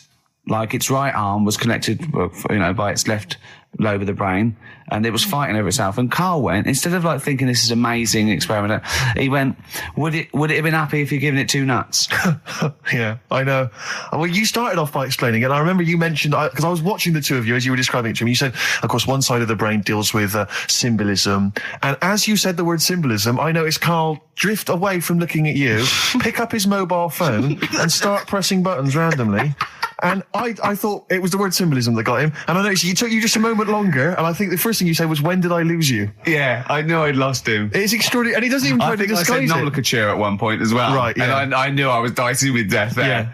But I told you tried to look it up, didn't you, on the web? You didn't find anything about it, did you? The spelling of it's... What is it again? What's the word? Corpus callosum. Yeah, so... I couldn't do it. No, there's no point. Yeah. Don't bother. Give up. Don't bother. Give up. So if anyone knows any interesting facts about that, but yours hasn't been cut in half, has it, Carl? That would again might explain something. I'll tell you what we will be talking about later. I don't know if you're sort of aware of them, Steve. Go on. Bonobos. Oh, I don't know much about bonobos. I told him about he was looking for stuff. I said put in bonobo. He was having no luck with chimp, and they're a form of chimpanzee, but they're even closer to us, evolutionarily speaking. They've got their social groups are more like ours. They're more intelligent, and he was loving it, weren't you? So is it human bonobo Carl? Is that how it works on the evolutionary ladder? Chimp Carl. Yeah. Talking about him. So we're talking about bonobos. You're excited about that? Yeah, That's coming up in monkey news? No, I think it's a bit of a monkey bonus. Placebo, Bitter End on XFM 104.9. This is pre-recorded. We recorded this a couple of weeks ago, before Christmas. I hope you had a great Christmas. If you didn't, not our fault, really, is it? Nothing to do with us. Wouldn't have thought we'd have. We're aware of time because we've got plenty of cash now, thanks to a lot of you who probably bought the Office DVD. Yeah. Probably got And that if you in stock haven't yet, and you've maybe got vouchers or money, still available. Still there in the shops. Still available. You can still make it the best-selling DVD of all time. Please. Please do. Yeah. Please do. I'll tell you what you want to hear, though, before you make your mind up. I'll tell you what, if you like this next clip, go and buy the Office DVD. I think you will. It's a brilliant clip. It's the one where we talk about, well, it is self-explanatory. Yeah. We went. It was a great day, wasn't it? Brilliant round of golf, absolutely brilliant. Such a beautiful place in Stoke Poges, it's like a really posh place. And are you a good golf player? Well, we'll get to that. Oh, okay. Wow, he bought the shoes especially for it. Oh, brilliant. I'd love to have seen him in those little shoes. I know, and they were no good because they were metal spikes. We had to change them. He was annoyed straight away. He spent over £22 on these golf shoes. We hired a buggy that was brilliant fun. I was bombing along, wasn't I?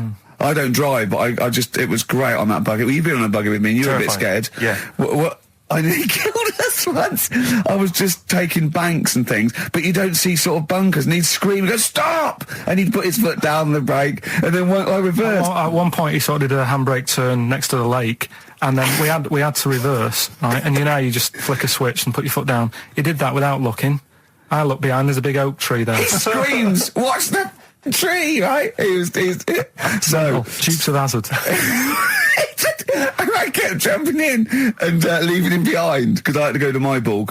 Anyway, the first shot, I got on my driver. I honestly did one of the best shots I've ever done. It went straight down. It was great. I thought, phew, got away with that because it's always the first one because it's a clubhouse and you want to look good. Yeah. So. He tees up, and I've been saying, buy some balls. He just got 6 balls. I was going, what if you lose me? I won't lose 6 balls, right? He tees up, right? Whacks it. It goes miles, like right angles, straight into the woods, right? He turns around, he goes, go and buy some more balls. So I'm laughing, because it's like impolite to laugh, but he broke the ice for me, and I was falling around. And then his second shot, I go, you're off a 3 now. If you take another shot, he went, oh, right. So it's his third shot, he puts the ball down. He hits the ground before it and misses the ball altogether. And I was on my back, wasn't I? Unbelievable. Actually rolling about on his back. I was rolling about, and we were terrible. I went round 107, he went round in like 119 or something. Sure. It was just rubbish. How long did it take? 5 hours. Of course. And there was no one around, luckily. But it was fantastic. So then we go and have our meal. What annoys me, I said, right, I'll go for a run. He went, I'll have a bath. I said, I'll see you at 7:45. At 7:55, I have to call him. He's not ready, so he's let me down there. I can't stand lateness or laziness. You hate lateness. Yeah, and he's let me down. Do you know his excuse? He fell asleep in the bath because there was no light bulb. There's no light bulb in the bathroom. So instantly he fell asleep, and he was late. No, do you know what I mean, though, Steve? If you're sort of, like, nice and warm and what have you... I was tired anyway. I've been stressed out for 4.5 hours, right? My life flashed in front of me a few times in that buggy. So it's all sort of wears you down a bit. I thought, right, I've got a headache. You're going for your run. I'm going to have a bath. I walk in, put the light on. For some reason, it didn't come on, but I thought, it's all right. I'll just... doesn't matter. You can have a bath in the summer, so it's light anyway. Well, there's no windows in the bathroom, so... So you were in the darkness? So I'm in the darkness. I nod off because I'm shattered. He calls up, hassling me. So I said, well, it doesn't normally take that long for me because, I haven't got, like, long hair. I've got a dryer and I can sort of one wipe. Yeah. He's already 10 minutes late, though, when I called. Well, 10 minutes. 10 wow, minutes. This is late, next. Doesn't matter. Dinner wasn't until 7:15, so we had, like, another 20 minutes anyway, so it doesn't really matter. Yeah, but we said 7:45. So he's calling up, hurry up. So I said, yeah, all right. So I get out and dry and like my tackle and what have you. Calls back again 30 seconds later.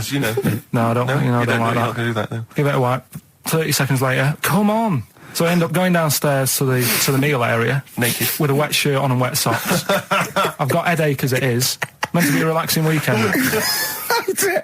But anyway, so we have our meal, which is really nice. And then we're sitting in the bar. I'm having a cigar by the fire. Yeah. Like, we're having a rather nice Pinot Grigio. Yeah. He's there going, I've got a headache. Is this 1955 that you live in?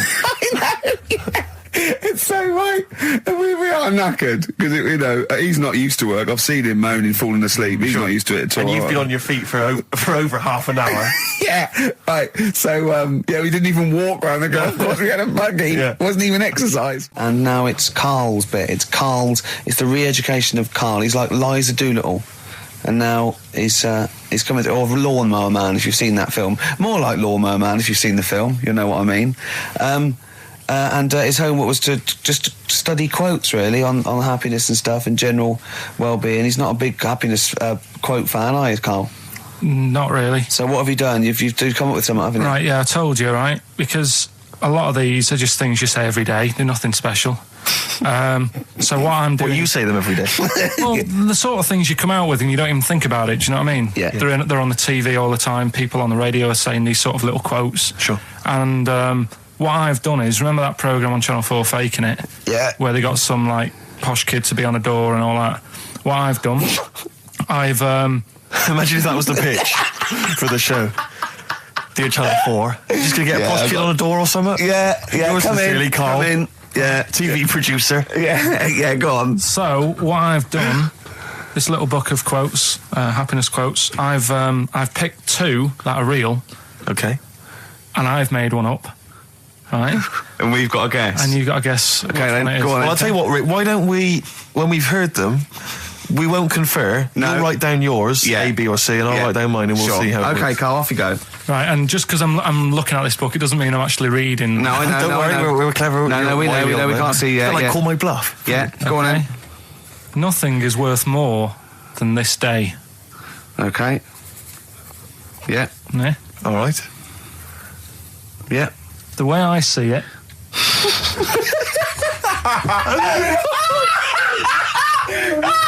Oh God, my head's gonna burst. No, hang on. My head's gonna burst. No, Hang on. this might not be Carl's. It might not be. How do you know I haven't tweaked them a little bit? Yeah, good Okay, point. fair Good enough. point. No, good point. The way I see it, if you want the rainbow, you got to put up with the rain. Yeah. Okay. All right? All right, yeah. Okay, hang on.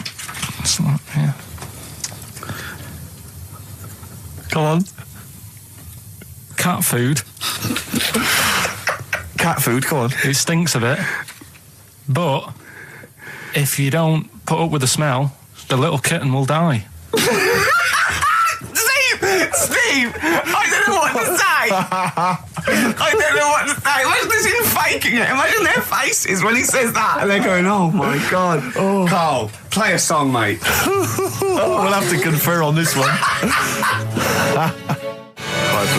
Well, that's just amazing, Carl. Just read them again. Two were real, one was fake. Go on in. Right. First one. Nothing is worth more than this day. Excellent. Next one. What does that mean? Well, cherish now, cherish your time. Okay. Because you can't get it back, and Yeah, you know that's the way I saw it. Carpe diem, whatever it is, seize the day and all that. Okay. If you want the rainbow, you've got to put up with the rain. Yeah, of course. Yeah, rough with the smooth. You know, it's not all plain sailing, but you know, rainbow's beautiful, but it comes because of the rain, which you might not like. So Yeah. make the most of everything, and Yeah. good. Cat food doesn't smell good, but if you don't put up with it, then the little kitten will die. Right, no, Carl, that is a good effort. Now that one's yours. I mean, obviously, right? Right. Right. No, but it's a good effort, right? I mean, it slipped seamlessly into the others. Yeah. Don't think it didn't. No, but it's good. I mean, we knew it was that one. But what I will say is, it's good.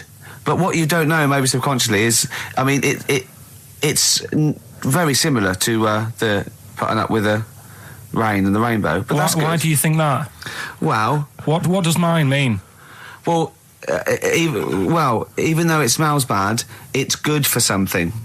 Right, So see, that's I didn't look at it like that. What do you look at? I kind of thought... Was yours more specifically about cat food, generally? Because you know, normally it's an analogy. Yeah, or a metaphor for something, you know, much bigger. Well, no, the way I I mean, looked at it- Dolly Parton, who I think did the rainbow rain thing, she wasn't specifically concerned about weather conditions. No. It was a sort of general idea. It's all about life. Yeah. It's Well, just- that's what I've done. Go on, I've used an everyday thing Yeah. and put it with today's problems, right? Go on. So, like, my girlfriend, yeah, she might like to go shopping for clothes. I hate it. Right. But because I love her, I put up with it. Ah, that's nice. Yeah? Yeah. So, you love that little kitten. You can't stand the smell of the stuff you got to feed it. But because you love it, you go, well, you know, I'll put up with this just for a few minutes, and then I can, like, squeeze its head later and give it a little... Sorry! Squeeze its little head. No, Yeah. Well, that's just the thing that I do with cats. Put it in a bag and drown it in a lake. I can feed it and then I can throw it against the wall. Exactly. So you didn't see it like that, did you? No, that's very good. So it's about love, is it? It's about putting up with the bad things for something you love. Yeah. Well, that's nice. But that's very Carl, good. you seem now to be convinced and rather smug that you've tricked us and that you've fooled us and that we didn't understand it. Well, I say that's your fault, not ours. No, it's not, though. I mean, look, that man in Forrest Gump, he was a bit of a nutter. And he came up with the life as a box of chocolates thing. Yeah. Now, if that was in this book, you say, oh, yeah, brilliant, you know, good bit of work. But if he was sat here doing the show with you, you'd be taking the mickey out of him. Sometimes I feel he is. No, but Carl, I could.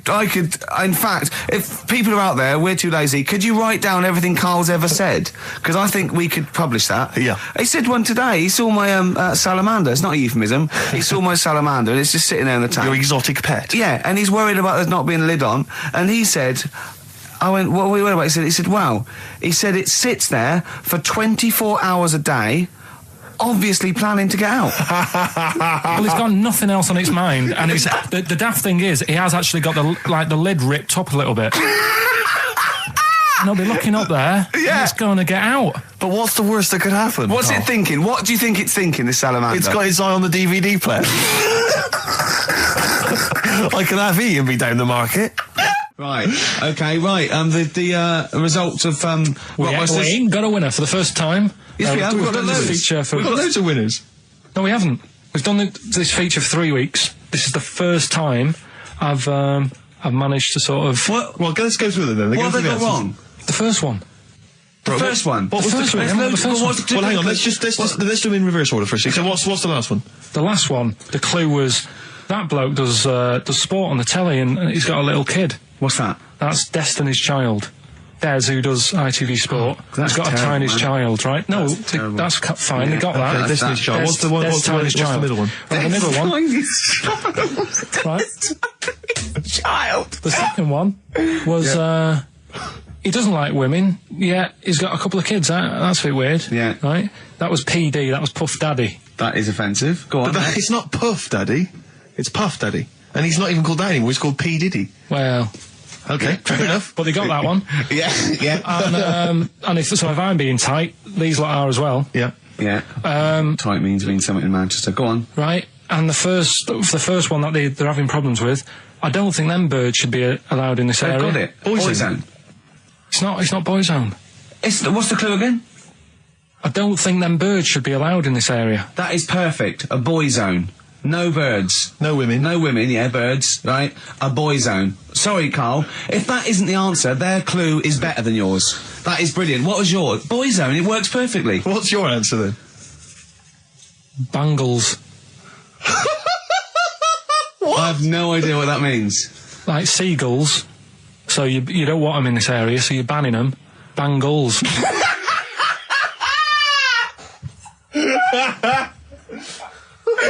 Oh! Well, give it to boy zone, because boy zone's better. Don't use birds being allowed in this area, it's a boy I think zone. we should have a rollover. Carl beat them. Carl beat them. You have to use his logic, surely. But theirs works. You can't do what am I thinking. No, that's not what I'm thinking. It perfectly. It works perfectly. I think you've got to give it to the ones that got the boy zone. Well, how about, right, because they didn't actually get into my head and my way of thinking, heaven right? forbid. How about we just keep back the David Attenborough, and they can have, I'll chuck in the Hellraiser, right? Okay. and Blondie album and the Madness Yeah, one. okay. Pick a winner at random. Pick a winner, Steve. I'm going to give it to Paul Sloman, who got those answers, and he also says, P.S. Carl, you're a moron. So I'm giving that to Paul, and good luck to him. Right, well, He's got a crazy night tonight. If we can rush these over to him, he's got a cracking Saturday night. well, if I'm a moron, I might get your address wrong when I send them to you. Ooh. Oh, Coming right back at you, Paul. Yes. God.